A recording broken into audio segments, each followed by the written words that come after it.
اعوذ باللہ من الشیطان اللعین الرجیم بسم اللہ الرحمن الرحیم الحمد للہ رب العالمین والعاقبۃ للمتقین والجنۃ للمؤمنین والنار للملحدین والصلاة والسلام علی سید الانبیاء والمرسلین سیدنا و نبینا و شفیعنا ابی القاسم محمد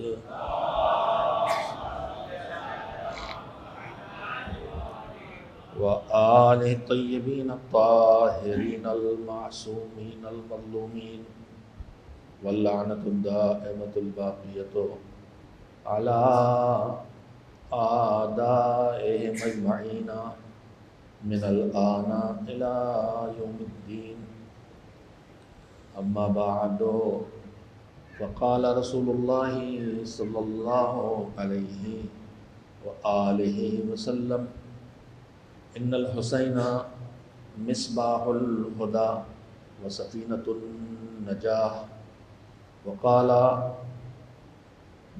نفسه الشريف في موضع آخر ان لقتل الحسین حرارة فی قلوب المؤمنین لا تبرد ابدا۔ صلوات بھیجیے محمد و آل محمد۔ آپ حضرات کی خدمت میں روزانہ سرور کائنات ختمی مرتبت حضرت محمد مصطفیٰ صلی اللہ علیہ وآلہ وسلم کے دو ارشادات کو عنوان گفتگو کے بطور پیش کرتا ہوں۔ آج بھی انہی دونوں ارشادات کو زبان سے دہرانے کا شرف حاصل کیا ہے۔ یہ بھی چھوٹا شرف نہیں ہے، جیسے چھوٹے بچے جب بولنے لگتے ہیں تو بڑوں کی بات کو کی نقل کرتے اور دہراتے ہیں، لیکن اگر ان میں کوئی بچہ بڑوں کی کسی بڑی بات کو دہرا لے تو پھر وہ بچہ توجہ کا ٹھکانہ بن جاتا ہے کہ بڑا تیز ہے۔ حضور سرور کائنات حضرت محمد مصطفیٰ صلی اللہ علیہ وآلہ وسلم اللہ کے رسول ہیں،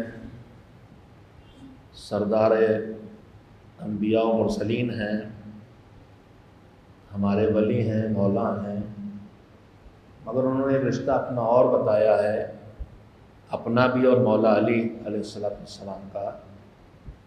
حضور نے فرمایا کہ انا و علی ابوا هذه الامہ، میں اور علی اس امت کے باپ ہیں۔ تو اب اگر ان کی کسی بات کو ہم میں سے کسی کو توفیق مل جائے کہ ان کی حدیث کو زبان سے دہرا لے، ان کے ارشاد کو زبان سے دہرا لے، ان کی بتائی دعا کو دہرا لے، تو چاہے سمجھے بغیر دہرائے تب بھی بڑا شرف ہے۔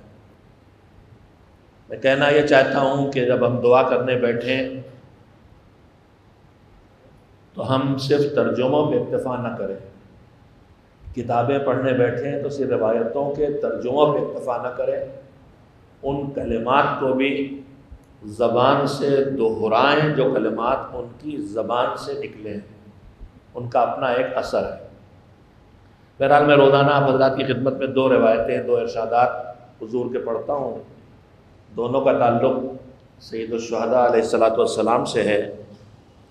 پہلی حدیث کا مفہوم یہ ہے کہ حسین ہدایت کا چراغ ہیں اور نجات کی کشتی ہے۔ اب ان دونوں جملوں میں بہت سے پیغامات چھپے ہوئے ہیں جو انشاءاللہ اگلی شبوں میں دھیرے دھیرے آپ کے سامنے علماء نے جو کچھ لکھا ہے اس سے استفادہ کر کے پیش کرنے کی کوشش کی جائے گی۔ دوسرا جملہ ہے انا لقتل الحسین حرارۃ فی قلوب المؤمنین لا تبرد ابدا۔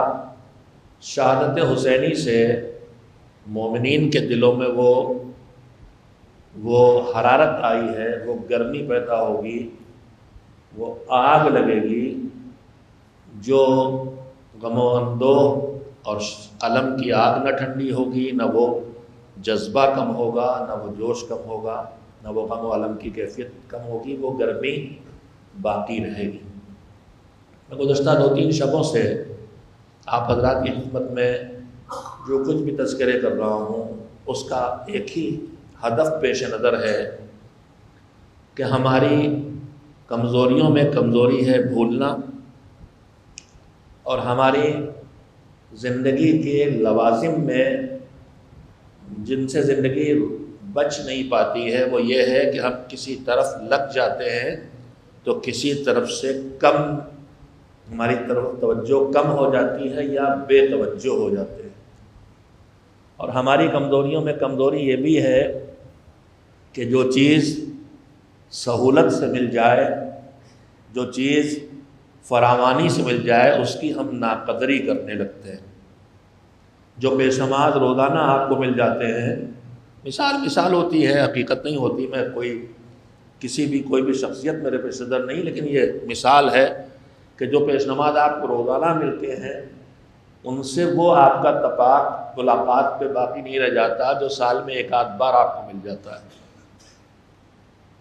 میں ہی مثلا سال میں ایک مرتبہ حاضر ہوتا ہوں، آپ بڑھ کے ملتے ہیں محبت میں، لیکن یہاں مستقل مولانا تشریف فرمایا، آپ ان کی عزت و احترام میں کوئی کمی نہیں۔ میں پھر عرض کروں، بہت مشکل ہو گیا ممبر سے کچھ کہنا، ممبر سے کوئی بات کہی جائے۔ ہماری کمزوری میں کمزوری یہ بھی بن گئی ہے کہ ہم پازیٹیو کم رہتے ہیں، نگیٹیو زیادہ ہوتے ہیں۔ اللہ نے سلیقہ یہ سکھایا، مذہب نے سلیقہ سکھایا، اس حد تک سکھایا، چوتھے امام حضرت زین العابدین علیہ السلام نے فرمایا کہ اگر تمہارے داہنے کان میں کوئی کچھ کہے، اب کوئی ایسی بات جو تمہیں بری لگے، جس کا کوئی غلط مطلب نکل رہا ہو، جس سے تمہیں کوئی تکلیف پہنچ رہی ہو، اور وہ فوراً بائیں کان میں آ کے کہے کہ میری یہ مراد نہیں تھی، تو مان لینا اسے۔ تو ہمیں تو سکھایا گیا ہے کہ حتی الامکان ہر مومن کے ہر عمل کو بہتر رنگ دینے کی کوشش کرے۔ اگر خدا نخواستہ وہ اس ہوٹل سے بھی نکل رہا ہے جہاں شراب بھی پلائی جاتی ہے کھانا کھانے کے ساتھ، اگرچہ وہاں بیٹھنا جائز نہیں ہے اس میز پر کم سے کم، لیکن اگر نکل رہا ہے تو ہم فوراً یہ طے نہ کر لیں کہ فلاں صاحب وہ باہر سے نکل رہے تھے، پکے شرابی نہیں، ہم اس کی تعویل کریں کہ کسی سے ملنے گئے ہوں گے، کسی کام سے گئے ہوں گے، کسی ضرورت سے گئے ہوں گے۔ تو ہمارے معاشرے کو جدھر ڈھالنے کی کوشش مذہب نے کی ہے، ان میں سے بہت سی چیزیں ہیں جس سے ہم دور ہو گئے، اور ان میں سے ہر چیز کی دوری ختم کرنے اور بھلائیوں تک کھینچ کے لانے کا بہترین زمانہ یہ ایام اذان۔ ان میں ہمیں نیکیاں یاد دلائی جاتی ہیں، دوسرے کا خیال رکھنا سیکھو، دوسرے کے لیے اپنی ضرورت کو چھوڑنا سیکھو، کمزور کی مدد کرنا سیکھو، مظلوم کا ساتھ دینا سیکھو، ظالم کے مقابلے میں کھڑا ہونا سیکھو۔ اپنے بچے بھوکے رہ جائیں مگر دین کی حفاظت کی فکر تمہارے، نہ جانے کتنی خوبیاں۔ بہرحال میں عرض کر رہا تھا کہ بات کہنے میں مشکل ہوتی ہے، ہر جملے کے 2 مطلب نکالے جا سکتے ہیں، ایک نگیٹو تھنکنگ کی وجہ سے، ایک پازیٹیو تھنکنگ کی وجہ سے۔ مذہب کہتا ہے سب کے ساتھ حسن ظن رکھو، یہ زو والا ظن ہے، زے والا نہیں ہے۔ مجھے نہیں معلوم کتنے اردو والے اتنے بیٹھے ہیں، ایک ظن زے سے ہوتا ہے اور ایک ظن زو سے ہوتا ہے۔ زے والی ظن عورت ہے اور زو والا ظن ہے گمان۔ تو یہاں جو ہم کہہ رہے ہیں اس کا بھی مطلب کوئی نکال نہ دیں کہ مومن کہہ رہے ہیں کہ سب لوگ خوبصورت بیویاں لاؤ، نہیں، ہرگز یہ مطلب نہیں۔ پڑھنے میں غلطیاں بہت ہوتی ہیں۔ تو فتح العوام میں لکھا ہے، اب بھی لکھا ہی ہوگا، پرانی کتاب ہے، کہ نماز میں واجب ہے ستر عورتین کرنا۔ ستر کہتے ہیں چھپانے کو، عورتین کہتے ہیں شرمگاہوں کو. کسی نے پڑھا کہ قبلہ یہ کیا لکھا ہے کہ نماز میں 70 عورتیں واجب ہیں. 70 عورتین کو اردو میں 70 عورتیں. اب آپ اردو ہی نہیں پڑھتے تو سمجھیں گے بھی نہیں، لہٰذا صلوات بھیجیے آگے بڑھیں.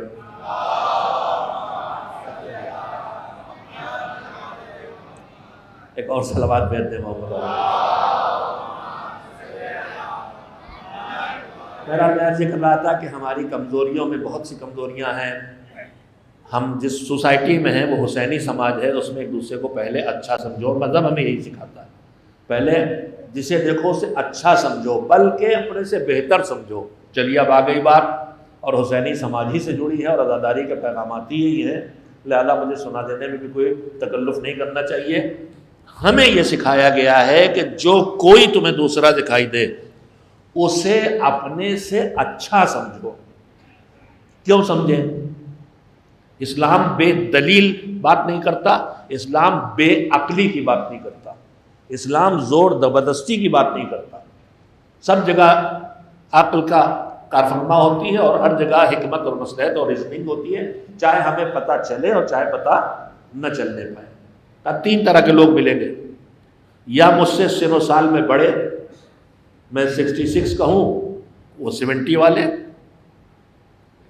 ایسے مجھے بہت فائدے ملتے ہیں، ابھی وہ بھی سنا دیتا ہوں. یا مجھ سے ایج میں بڑے، یا مجھ سے ایج میں چھوٹے، وہ 40 کے ہیں، وہ 20 کے ہیں، اور یا میری برابر، وہ بھی 66 میں بھی 66.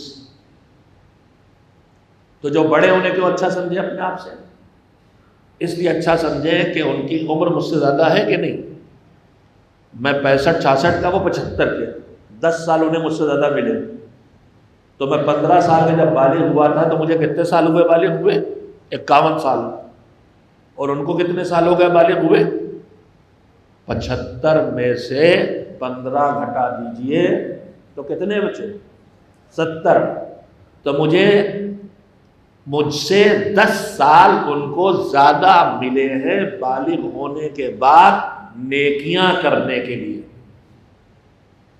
اگر نیکیاں کرنے کے 10 سال زیادہ ملے ہیں تو پھر وہ مجھ سے اس لیے اچھے ہیں کہ ان کو زیادہ نیکیوں کا موقع ملا ہے، تو انہوں نے ان کی نیکیاں مجھ سے زیادہ ہیں. اچھا صاحب، ان کو نیکیوں موقع زیادہ ملا، مجھ سے اچھے ہیں. اب جو مجھ سے 20 سال چھوٹے ہیں، ان کو تو مجھ سے کم موقع ملا. 20 سال نماز میں نے زیادہ پڑھی ان سے، روزے میں نے زیادہ رکھے، مجلس میں نے زیادہ پڑھی، زیادہ کی.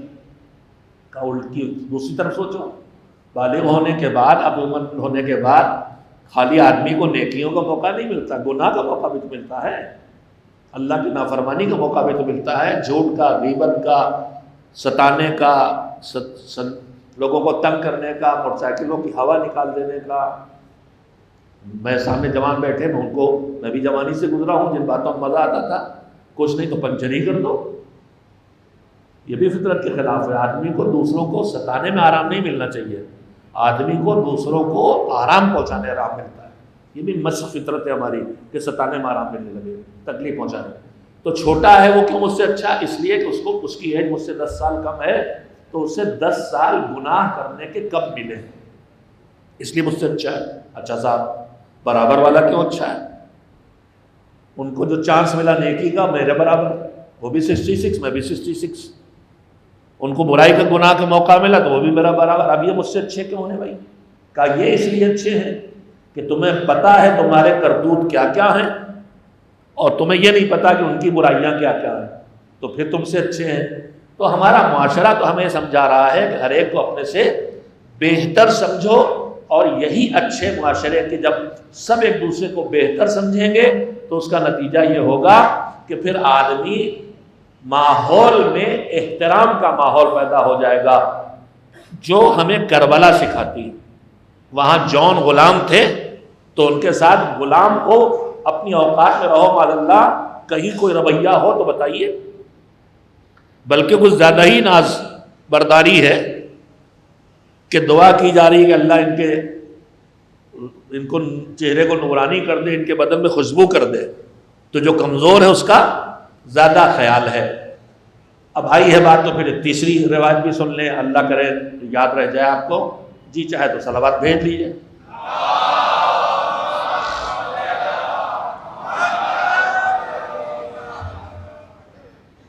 محرم یہی سب سکھانے کے لیے آتا ہے، یہ ایام اعزا یہی سب سکھانے کے لیے ہیں.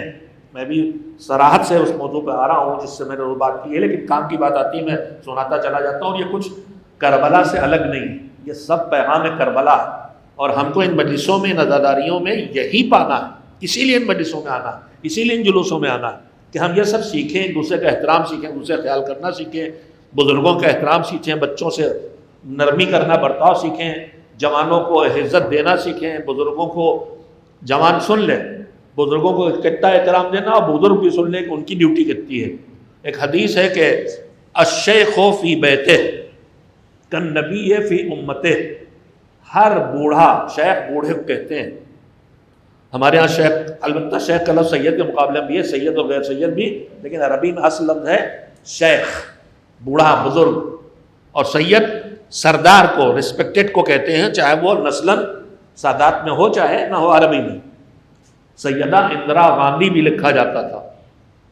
تو وہ سیدہ اندرا گاندھی کا مطلب یہ نہیں کہ بعد میں ہوا، یہ بھی ملکہ صاحبہ جن کا بھی تھوڑے دن پہلے انتقال ہوا ہے، برٹن کی، ایک مولوی صاحب نے، خطیب صاحب نے، ذاکر صاحب نے ان کے لیے بھی ثابت کر دیا کہ وہ ماد اللہ حضرت زہرا کی نسل تھی. اللہ اس چاپلوسی سے بچائے، اور کرنا بھی ہے تو کم سے کم ممبر پہ جا کے نہ کرے آدمی. خیر بہت تلخی نہیں، اچھی بات ہوگی، نرمی پیدا کرنی. ایک صلوات بھیج دیجیے محمد والے محمد. الشیخ فی بیتہ کالنبی فی امتہ. جوان بھی سن لیں، بوڑھے بھی سن لیں. کربلا ہم کو یہ بھی سکھاتی ہے جوانوں کو آگے کیسے بڑھایا جاتا ہے اور بوڑھوں کا احترام کیسے کیا جاتا ہے، یہ بھی کربلا ہی سکھاتی ہے.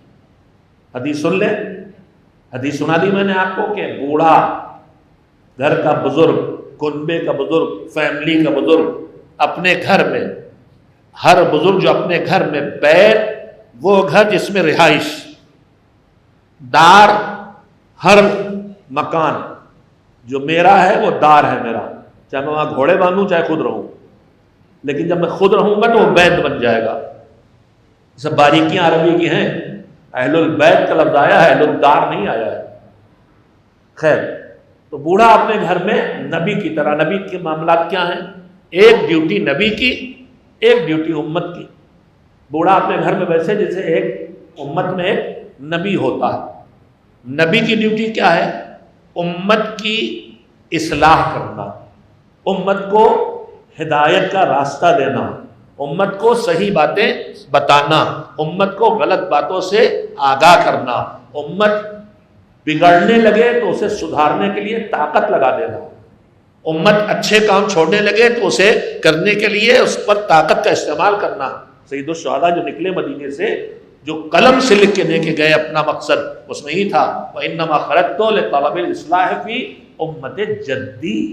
میں اپنے جد، اپنے نانا کی امت کی اصلاح کرنے نکلا ہوں، بگاڑ ٹھیک کرنے نکلا ہوں. اب بگاڑ جہاں بھی ہو، بگاڑ عقیدے میں ہوگا، یہ ولایت کا انکار کریں گے تو ہم ان تک ولایت کا پیغام پہنچائیں گے. یہ وحی کا انکار کر رہا ہے، کمبخت کہہ رہا تھا نا، ماد اللہ اس کا شعر ہے کہ یہ ماد اللہ محمد صلی اللہ علیہ وسلم پیغمبر کا نام لے لیا میں نے، صلوات میں نے. پیغمبر کا کچھ نہیں تھے، ان کا کھیل تھا. ماد اللہ لا وحی جا ولا ملک نزل، نہ کوئی وحی آئی تھی نہ کوئی فرشتہ آیا. تو وہ خالی انکار ولایت کا مسئلہ نہیں تھا وہاں، کہ وہ نام کی ولایت کو قبول نہیں کر رہا تھا، مولا علی کی ولایت کو قبول نہیں کر رہا تھا. کبھی کبھی ہم سے یہ غلطیاں بھی ہوتی ہیں، ہم کربلا کے حسینی اہداف کو بہت محدود کر دیتے ہیں. یزید منکر خدا تھا، منکر نزول وحی تھا، منکر رسالت تھا، اس کا باپ بھی ایسے ہی تھا. بڑھاپے میں رسول اللہ کا نام سن کے، بڑھاپے میں کسی نے اس کے چمچا جو تھا مغیرہ یا کوئی ایسے ہی، وہ بھی ملعون تھا، مگر اس نے سمجھایا کہ بہت سب کر لیا، تمہیں جو حکومت کرنا، جو بھی کرنا سب کر ڈالا، اب تو چھوڑ دو یہ سب جو کر رہے ہو، ظلم و ستم اور بدنامی اور برائی اور پیغمبر کی توہین اور ان کی نسل کو ستانا، اب چھوڑ دو، اب سب تو پا لیا تم نے، حکومت تمہارے پاس نسلوں میں سب کر ڈالا. تو اس ملعون نے کہا کہ میں کیسے چین لوں، حضور کا نام بھی عزت سے نہیں لیا، ایک بھونڈا لفظ استعمال کیا کہ جب تک اس حضور کا نام لیا، جب تک اس کا نام اذان میں سنائی دے رہا، مجھے کیسے چین آ سکتا ہے؟ تو وہی منکر رسالت تھا، منکر رسالت نہیں تھا، منکر دین تھا، ورنہ کیسے بت کو جمعے کی نماز پڑھا دیتا؟ تو یہ سب دین کے منکر تھے، توحید کے، یہ اندر سے مشرک تھے. اور یزید تو پلہ ہی تھا اس ماں کی گود میں کہ جس کا اسلام سے کوئی رشتہ نہیں تھا، رقص و سرود کی محفلوں میں بگڑی ہوئی عیسائیت کے ہاتھوں، اصلی عیسائیت میں نہیں پلا. تو خیر میں بات پھیلتی چلی جا رہی ہے. تو یزید منکر ولایت نہیں تھا، منکر دین تھا، دین کا انکار کر رہا تھا. تو حسین نکلے تھے اصلاح کرنے. تو اصلاح کریں گے جو توحید کو نہ مانے گا اس کو توحید بتائیں گے، جو رسالت کا انکار کرے گا اسے رسالت بتائیں گے، جو ولایت کو نہ مانے گا اسے ولایت بتائیں گے، جو ایمان اس کے پاس ہوگا لیکن عمل کی دنیا میں قدم نہ رکھے گا تو اسے عمل کی راہ دیں گے. کوفے سے بلائیں گے، آؤ جہاد میں میرے ساتھ دو. جہاں بگاڑ اخلاق کو ہوگا وہاں اخلاق ٹھیک کریں گے. حسین کی فریادوں میں فریاد ہے کہ دیکھتے نہیں تم حالات کیا ہیں معاشرے کی، سوسائٹی کی، تمہیں دکھائی نہیں دیتا؟ کیا نہیں دکھائی دیتا؟ ان الحق لا یعمل بہ وان الباطل لا یتناہی عنہ. حسین جس ماحول کو دیکھ کے نکلے بدلنے، اس ماحول کی ترجمانی انہوں نے قدم قدم پہ کی ہے. انہیں میں ایک جملہ یہ بھی ہے، تم لوگ دیکھتے نہیں ہو کہ حالات یہ ہو گئے کہ حق پہ کوئی عمل نہیں کرتا اور باطل سے کوئی رکتا نہیں ہے. اس کے بعد فرمایا کہ یہ وہ حالات ہیں کہ اگر اس میں کوئی مرد مومن مر جانا چاہے تو اس کی تمنا بے جا نہ ہوگی. یعنی جب ماحول ایسا ہو کہ حق پہ عمل نہ ہو، باطل پہ چوطرفہ عمل ہو، تو مومن کے جینے کی جگہ نہیں رہ جاتی، اسے ماحول بدلنے کی کوشش کرنا چاہیے. بہرحال بات سے بات نہیں کہتا چلا جا رہا ہوں. تو نبی کا کام ہے اصلاح امت، دین سکھانا، عقائد بتانا، اعمال بتانا، اخلاق بتانا، انسانیت سکھانا، آدمیت سکھانا، ظلم کے خلاف بتانا، عدالت کی راہ بتانا، امانت داری، یہ نبی کا کام ہے. تو بوڑھا کون ہے؟ اپنے بیت کا، اپنے گھر کا نبی ہے. بزرگ کی ذمہ داری یہ ہے. امت کا کام کیا ہے؟ امت کا کام ہے جو نبی بتائے اس سے سنو، جو نبی بتائے اس سے مانو، جو نبی سکھائے اسے سیکھو اور اس پر عمل کرو. تو میرے بزرگ سنتے جائیں، چاہے وہ بزرگ مردوں میں ہو چاہے خواتین میں ہو. آپ اپنی نسلوں میں مروت میں چپ رہنا چھوڑیے، انہیں بتانا شروع کیجئے.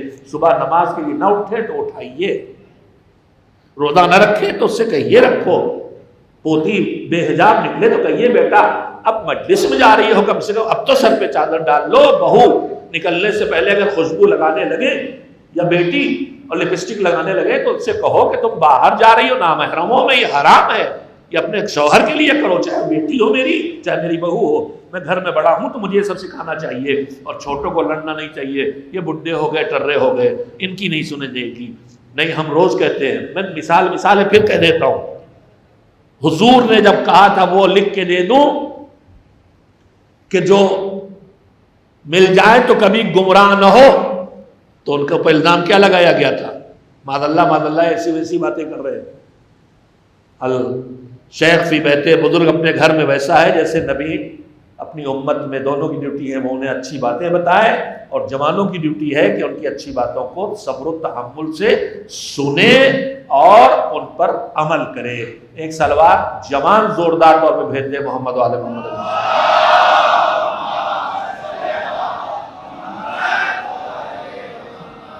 چلیے خیر، کم از کم اس بڈھے کی اتنی عزت تو ہے کہ جوانوں نے بھی سن لی. ایک صلوات بزرگ اور جوان اور ادھیڑ سب مل کے ایسی بھیج دے کہ سیدھے عرش اعلیٰ تک پہنچ جائے.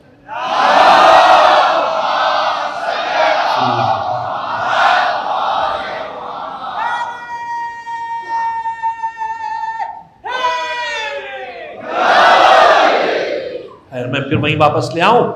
میں نے بات یہاں سے شروع کی تھی کہ ہم محتاج ہیں، ہماری کمزوریوں میں ہے یہ بات کہ ہم بھولتے ہیں، ہم بے توجہ ہو جاتے ہیں، ہم ادھر ادھر لگ جاتے ہیں، ایک کام میں لگتے ہیں دوسرا کمزور ہو جاتا ہے. لہذا اللہ نے اس کا ہماری تربیت میں مسلسل اہتمام کیا. دن بھر کاروبار میں لگے رہو گے، تمہیں نماز جماعت میں بلا لے گا، مسجد میں بلا لے گا، چوکا دے گا، یاد آئے پلٹو پلٹو پلٹو. ہر شب جمعہ بلا لے گا، پھر ہر جمعے میں بلا لے گا، عیدوں میں بلا لے گا، حج میں بلا لے گا، عاشورے میں بلا لے گا، اربعین میں بلا لے گا، بلا کے چونکائے گا، جگائے گا، چونکائے گا، چھوٹے چھوٹے فاصلوں پہ چھوٹی چھوٹی ایریا کو جمع کرے گا، ٹوکتا جگاتا چوکتا جگاتا رہے گا. نکلو بسم اللہ کہہ کے نکلو، نعمت ملے تو بسم اللہ کہہ کے کھاؤ. ہر قدم پہ بھولے کو یاد دہانی کا ڈیزائن اس نے بنا رکھا ہے. انہیں میں بڑے بڑے ڈیزائن ہیں جو پورے بھولے دین کو بھی یاد دلا دیں. اور ان میں سب سے بڑا اہتمام اس عزاداری کے لیے ہے.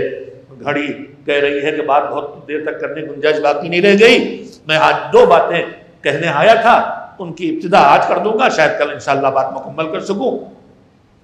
اہتمام اعضاء، یہ بات ہم آپ سب جانتے ہیں کہ جس کام کی جتنی اہمیت ہوتی ہے اسی اعتبار سے اس کا اہتمام ہوتا ہے.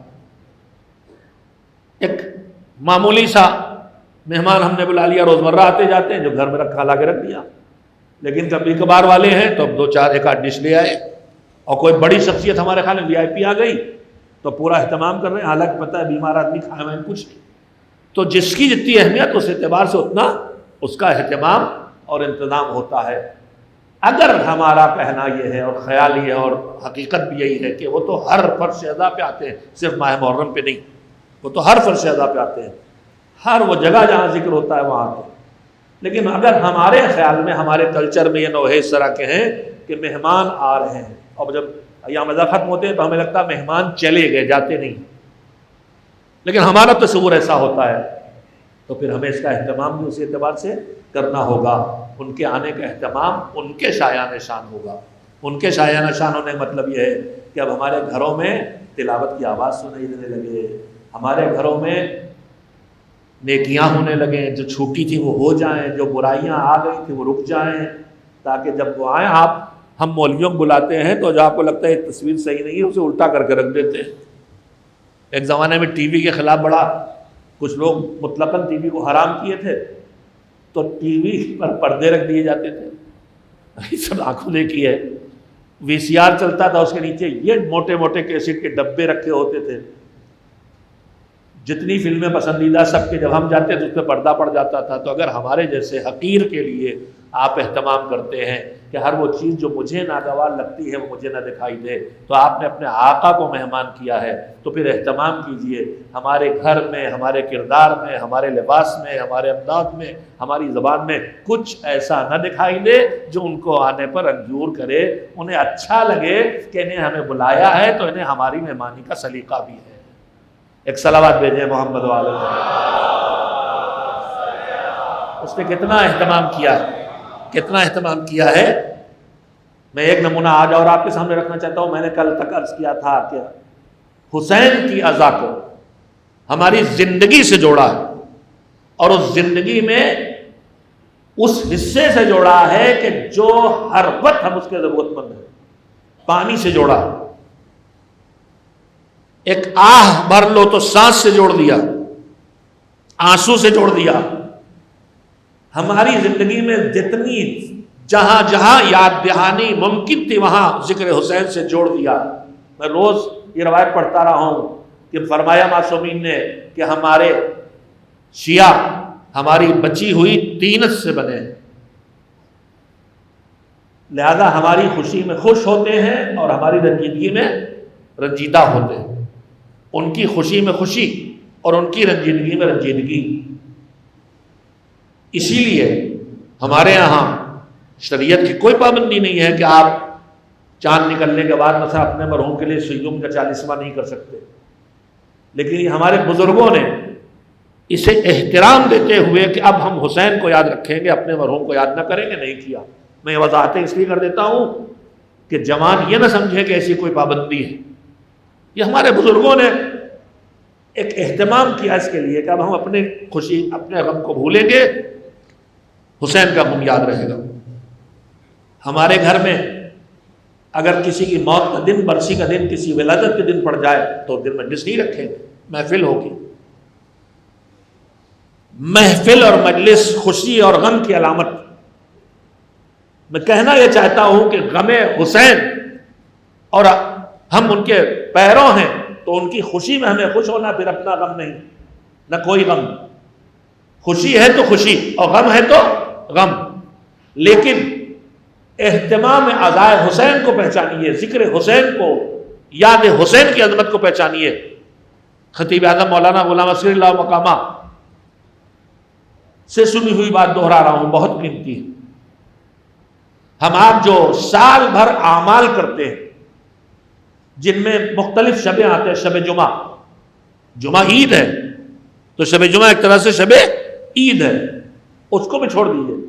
خود عید، رمضان کے بعد والی عید، عید الفطر یا بقرعید، عید الاضحیٰ، یا اس کے علاوہ جتنی عیدیں اور خوشی کے مواقع آتے ہیں جن میں کچھ اعمال لکھے ہیں، غم کے مواقع نہیں، خوشی کے مواقع، شب قدر، ایسی جتنی خوشی کے مواقع ہیں، اہتمام عزائے حسین کو دیکھیے، غور کیجئے گا۔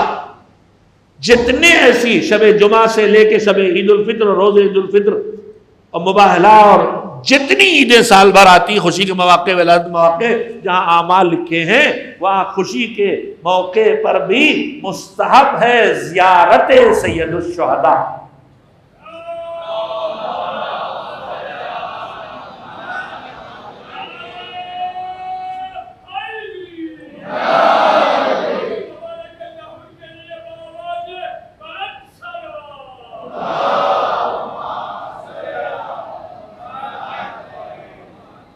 یعنی ان خوشی کے موقع پر جو مذہب نے دی ہے وہاں بھی غم حسین کو، یاد حسین کو برقرار رکھنے کا نظام پروردگار نے بنایا۔ اب اس کے بعد اگلی بات، وہ بھی خطیب اعظم کا مسئلہ، کبھی کبھی ہم کہیں کہیں سنی سنائی باتوں پہ بھروسہ کر کے نہ جانے کیا کیا سوچنے لگتے ہیں۔ غلام عسکری کا جملہ سنا رہا ہوں، دیکھیے کیسا مولائی ہے، کیا فضیلت کا رخ نکالا ہے اور کیا عزاداری کا رخ نکالا ہے کہ خوشی کے موقع پہ بھی غم حسین اللہ نے رکھا ہے۔ اب اس کو دوسرا سنیے پہلو، ہماری خوشیوں میں ہر جگہ غم حسین شامل ہے، مگر پھر غور کیجئے گا، پوری مفاتیح الجنان دیکھ ڈالیے، ہر موقع پر زیارت سید الشہداء، اور رحمہ کی بھی ہے مختلف مواقع پر، لیکن زیارت سید الشہداء سے کوئی موقع خالی نہیں ہے۔ مگر پورے سال میں صرف ایک عید ہے،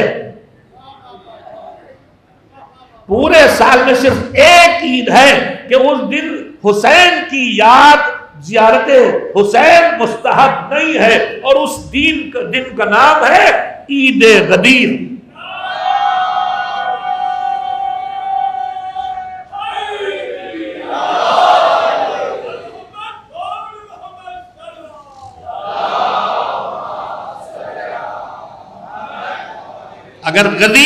اگر عاشورہ خالص ترین غم کا نام ہے تو غدیر خالص ترین خوشی کا نام ہے، جہاں اس پروردگار نے جس نے ہر قدم پہ غم حسین کو رکھا تھا، اس دن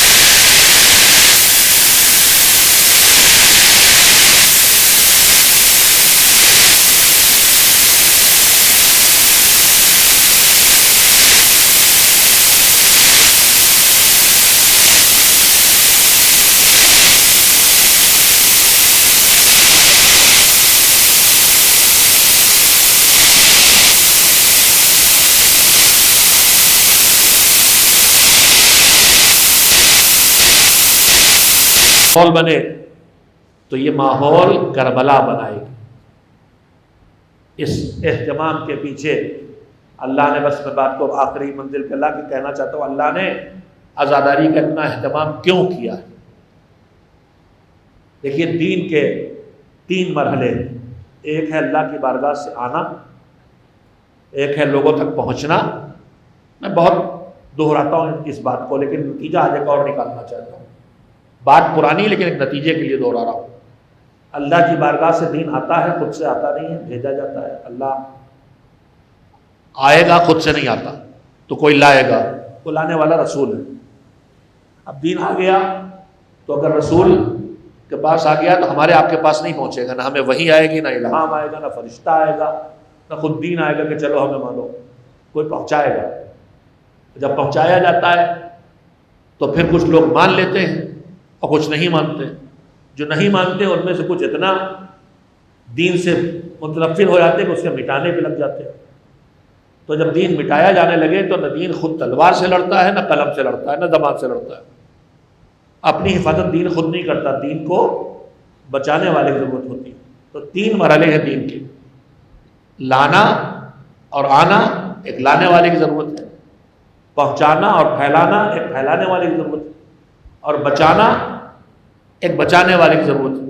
یہ 3 منصب اللہ نے وجود میں لائے، اللہ نے بنائے۔ رسول دین کا لانے والا، نبی اور رسول دین کو پھیلانے والے، اور وقت پڑے تو بچانے والے۔ یہ منصب چلتا رہا۔ اب رسالت اور نبوت ختم کر کے امامت کیوں آئی؟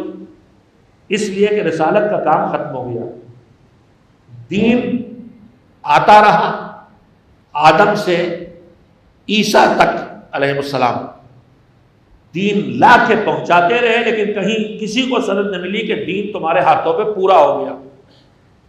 23 سال دین پہنچا کے جب پیغمبر خدا نے میدان غدیر میں مولا علی کو ہاتھوں پہ اٹھا کے اور اعلان کیا من کنت مولا فہذا علی مولا، جس کا میں مولا اس کے یہ علی مولا، ولایت کا اعلان ہوا، امامت کے اعلان ہوا، تو ادھر سے آیت آئی الیوم اکملت لکم دینکم، آج دین مکمل ہو گیا۔ تو جب مکمل ہو گیا تو اب ادھر سے لانے والے کا کام باقی نہیں رہ گیا، لہذا رسالت ختم ہو گئی۔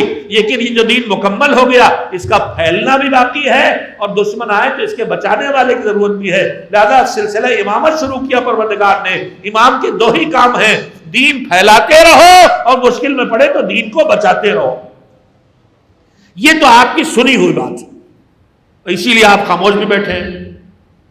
اب اگلی بات جو کہنا چاہتا ہوں آزاداری کی اہمیت کو پہچانے، مالک کو یہ دین قیامت تک بچانا بھی ہے اور پھیلانا بھی ہے، اور یہ ذمہ داری اس نے دی اماموں کو۔ پہلے امام سے 11ویں امام تک امت کے بیچ میں رہ کے دین پھیلاتے بھی ہیں، دین بچاتے بھی رہے۔ مگر اب آئے گا عصر غیبت، اس عصر غیبت میں لوگ سیدھے اپنے امام تک نہ پہنچیں، وکالت شروع ہوگی، وہ بھی ایک وقت آئے گا کہ معینہ وکیل بھی رک جائیں گے۔ اب دین پھیلانے اور دین پہنچانے اور دین بچانے کے ذریعے 2 بنائے پروردگار نے، ایک نظام مرجعیت کہ غیبت کے دور میں فقیہ کی طرف رجوع کرو، جو قرآن و حدیث سے اپنی پوری علمی صلاحیت کو لگا کے عدالت اور ایمانداری کے ساتھ حکم خدا تلاش کر کے تمہیں بتاتا ہے، اس کا اور کچھ کام نہیں ہے۔ فتوے کا مطلب یہ نہیں اپنا نظریہ دیتا ہے، ہمیں جو اچھا لگے اسے حکم خدا بنا دے، اس کا نام ہے استحسان۔ کچھ علمی گفتگو بھی آپ لوگوں کو سن کے یاد رکھنا چاہیے۔ مذہب کے اندر احکام خدا کے پتہ چلانے کے جو طریقے ہیں ان میں جو مشترک ہیں اہل سنت اور شیعہ کے درمیان، ان میں سے ایک قرآن کریم ہے، دونوں مانتے ہیں کہ قرآن سے دین سیکھا جائے گا۔ دوسرے سنت ہے، یعنی حدیث، سیرت، ان کا ارشاد، ان کا عمل، ان کی خاموشی سنت کہتے ہیں، وہ بھی ہے۔ تیسرا ذریعہ جو لفظی طور پر دونوں میں ایک ہے مگر مفہوم الگ الگ ہے، وہ ہے اجماع۔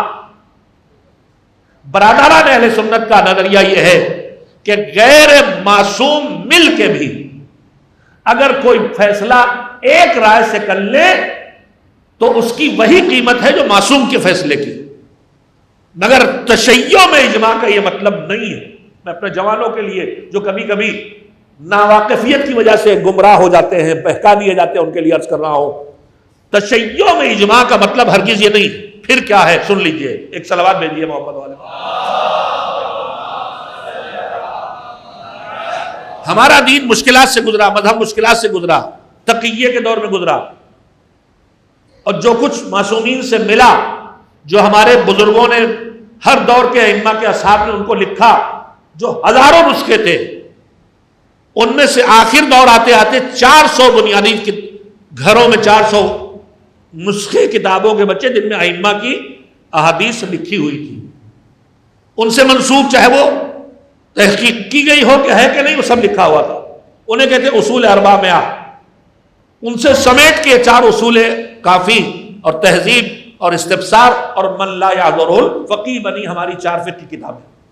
مگر سب کو اقرار ہے اس بات کا، سارے علماء کو، کہ جو ہم جمع کر پائے وہ تھوڑا ہے اور جو ضائع ہو گیا وہ بہت تھا. البتہ اتنا تھوڑا بچا ہے جس سے دین نکل آتا ہے، الہی انتظام ہے. اس سے کچھ ایسے اصول بن گئے جن اصولوں سے ضرورت دین کی پوری ہوتی رہتی. یہ علمی گفتگو ہے بہرحال. تو اجماع، ہمارے ہاں اجماع کیا ہے؟ جب ہمارا عالم آج دیکھتا ہے کہ عصر غیبت کے ابتدائی دور سے آج تک ہمارے ہر دور کے فقیہ اور عالم نے یہ فتویٰ دیا ہے جو سب کا ایک ہے، تو اس کا مطلب یہ نہیں نکلتا کہ اب یہ معصوم کا حکم ہو گیا. پھر کیا نکلتا؟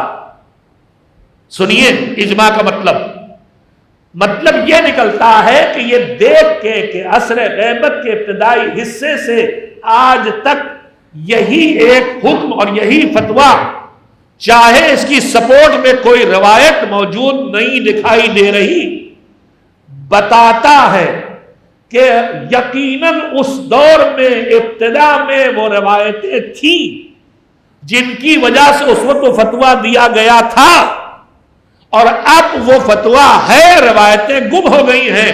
تو یہ اجماع کا مطلب یہ ہوا، اس کے لیے لفظ کہا جاتا ہے جو معصوم کے ارشاد کا انکشاف کرے.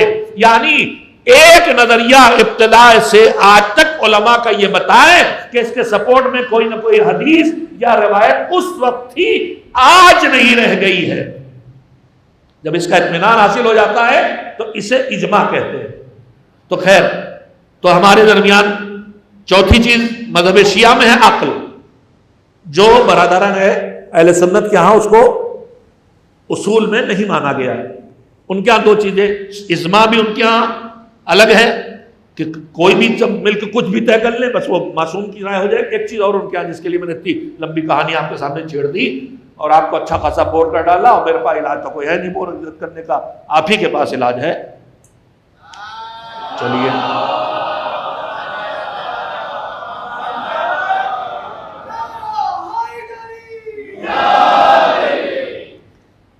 برادران اہل سنت کیا ایک اور نظریہ ہے حکم خدا کا، وہ ہے استحسان. یعنی انہیں، ان کے عالم کو جو اپنی عقل سے ٹھیک لگے اسی کو حکم خدا قرار دے دے. اہل بیت سے وابستہ افراد میں ایک چیز نہیں ہے. میں وضاحت اس لیے کر رہا ہوں کہ فتویٰ استحسان نہیں ہوتا.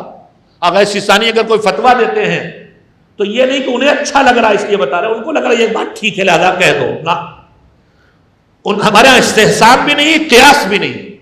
ہمارے ہاں صرف قرآن سے استدلال، سنت سے استدلال، عقل سے استدلال. اور عقل بھی میری آپ کی چھوٹی عقل نہیں، وہ جو کامن سینس ہے، جو علم سے عدالت سے مزین ہے، وہ عقل. میری اکیلی عقل نہیں، میری عقل تو نہ جانے کہے سے متاثر ہے، نفس سے متاثر ہے. مشہور واقعات میں ہے کہ ہم نے بھی بچپن میں جو فقہ کی کتابیں پڑھی ہیں ان میں یہ لکھا تھا کہ کنویں میں اگر چوہا گر جائے تو نجس، اب کتنے ڈول پانی نکالو تو پاک ہوگا، اور کتا گر جائے اور آدمی اس طرح سارے. مگر بعد میں فتویٰ آیا کہ کنویں میں نجاست گرنے سے جب تک کنویں کے پانی کا رنگ یا بو یا مزہ نہ بدلے نجس نہیں ہوتا، چاہے کتا گرے، چاہے چوہا گرے، چاہے کچھ. یہ فتویٰ سب سے پہلے کس نے دیا؟ میری یادداشت میں علامہ ہلی کا نام ہے، ہو سکتا ہے محقق ہلی ہو یا علامہ ہلی آمو بھانجے. انہوں نے فتویٰ دیا. مشہور یہ ہے بات کہ جب وہ اس پر تحقیق کرنے چلے تو ان کے گھر میں بھی کنواں تھا. اب ظاہر ہے کہ اگر میرے گھر میں کنواں، میرے بچپن میرے گھر میں کنواں تھا اور اسی سے پانی نکلتا، اب اس میں چوہا گر گیا تو پہلے اس کے ہم کہتے ہیں چاڑنا، یعنی اس کا پانی نکالو پھینکو، 40 ڈول نکالو، 80 ڈول نکالو یا پورا صاف کرو. اب زحمت کا کام تھا نا. تو ان کے گھر میں کنواں تھا. انہوں نے جب ریسرچ شروع کی کہ اس پر حکم خدا کیا ہے تو پہلے اپنا کنواں بند کروایا کہ کہیں اپنے کنویں کے بچانے کے نفس کے دباؤ میں کوئی غلط نظریہ نہ قائم کر لوں. یہ ہوتا ہے ہمارا فقیہ جس کی پہلی شرط ہے مخالفت لہوا، جو اپنی خواہشات نفس کی مخالفت کرنے کی طاقت رکھتا ہو اور اپنے مولا کی اطاعت کرنے کی طاقت رکھا ہو، وہ ہوتا ہے فقیہ اور وہ فتویٰ دیتا ہے. فتویٰ اس کے ذاتی نظریے کا نام نہیں ہے، فتویٰ حکم خدا جو وہ سمجھا ہے وہ آپ کو بتاتا ہے. ایک صلوات بھیجیں محمد والے محمد علیہ السلام.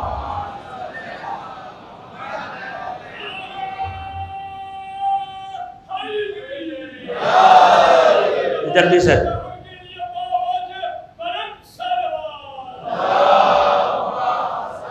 جلدی سے مکمل کر لوں بات کو، کسی حد تک باقی باتیں آپ کل عرض کرنے کی کوشش کروں گا اگر توفیق شامل حال رہی.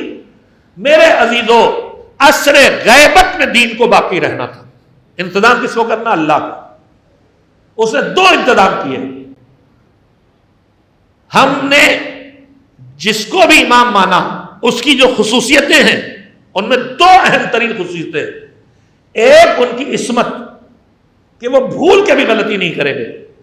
دوسرے ان کا علم کہ وہ اللہ سے سیدھا ملا ہوا علم ہے. علم لدنی یا علم غیب بھی کہہ سکتے ہیں اس کو. ہر جگہ نہیں ہوتا علم غیب، اللہ سے ملتا ہے. علم غیب اللہ سے ملا علم، نہ ان کا کوئی استاد نہ کوئی سکھانے والا، اللہ سے ملا علم ہے. یہ دو چیزیں اب حالات نے مجبور کیا کہ جو اللہ سے ملے علم والا ہے اور جو اللہ سے ملی عصمت والا ہے وہ سامنے نہ رہ جائے. تو پھر اب کون سامنے آئے؟ اس کی جگہ وہی تو آئے گا جو علم والا ہو. اس کی جگہ میں تو نہیں آ جاؤں گا سیدھے میرا جیسا جاہل. جو موجودہ لوگوں میں سب سے زیادہ علم والا ہو تو وہ عالم. اچھا عالم تو ہے مگر اسے اقتدار کا شوق ہے.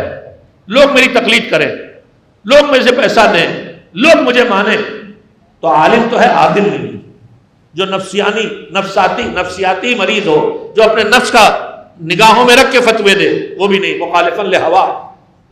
تو معصوم تو نہ ملے گا. معصوم سے نیچے کیا ہے؟ عصمت سے نیچے کا نام ہے عدالت. عصمت میں بھول چوک بھی نہیں. چھوٹا گڑا بنا تو دور کی بات، بھول چوک بھی نہیں. عدالت میں بھول چوک سے انکار نہیں ہے، ہو سکتی. لیکن گناہ جان بوجھ کے کرے، بڑے گناہ کبیرہ کرے ہی نہ، اور چھوٹے کر بیٹھے تو دوہرائے نہ، توبہ کرے، تو عصمت کے بعد یہی تو بچتا ہے. علم لدنی کے بعد یہی تو بچتا ہے کہ موجودہ لوگوں میں جو پڑھے لکھے ان میں کون پڑھا لکھا. تو کم سے کم اس وقت جو سب سے علم والا ہو اور جو سب سے عدالت والا ہو، اس سے جا کے پوچھو یہاں حکم خدا کیا ہے. یہ نظام اللہ نے دیا نیابت امام کے طور پر. نہ وہ شرطیں ان میں پوری ہیں، نہ وہ کمالات ان کے پاس ہیں، لیکن اس کی جھلکیاں، عصمت کی جھلکیاں عدالت کی شکل میں ہیں. علم لدنی کی جھلکیاں علم کسبی کے ذریعے ہیں. ایک ذریعہ یہ ہے، مگر یہ ذریعہ بھی اگر اکیلا ہوتا. بس میں بات کو ختم کر رہا ہوں. اللہ کرے میں عرض کر رہا ہوں اللہ نے عزاداری کو اتنی اہمیت کیوں دی؟ دین کے لیے.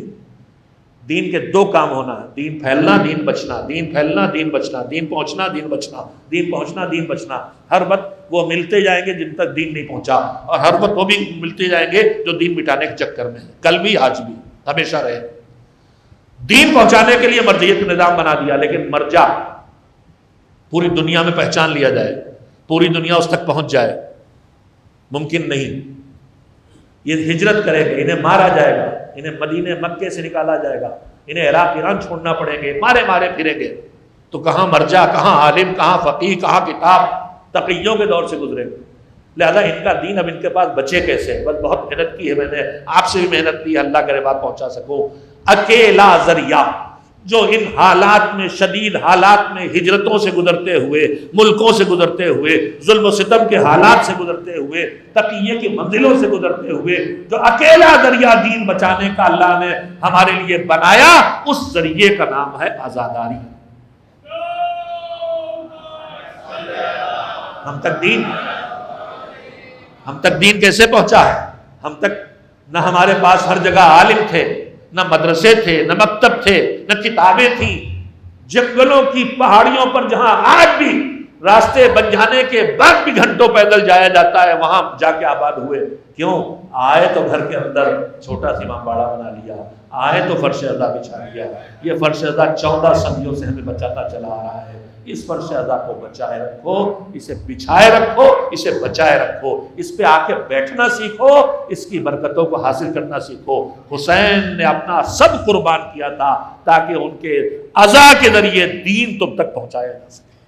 بس میں نے بات کو ختم کیا، وقت ختم ہو گیا ہے. چند فقرے مصائب کے مسلسل مجلسیں ہو رہی ہیں، سنتے رہیں گے اور گریہ کرتے رہیں گے. عزیزوں، آج 3 محرم کی شام ہے. حسین کا کاروان کربلا پہنچنے کے بعد دوسرا دن ہے اور خیمے دریا سے دور لگے اور پانی آنے پر پابندیاں شروع ہو چکی ہیں. اور 2 محرم کے بعد 9 محرم تک قدم قدم پر رسالے آنے، گھوڑوں کی ٹاپوں کی آوازیں آتی ہیں. زینب کہتی ہے فضا دیکھ کون آیا، کون آیا. اور جب فضا آگے بتاتی ہے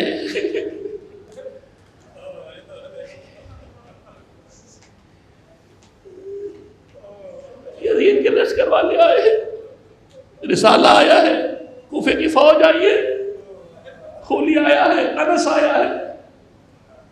زینب ہر آواز میں امید لگاتی ہے شاید میرے بھیا کا مددگار آ جائے،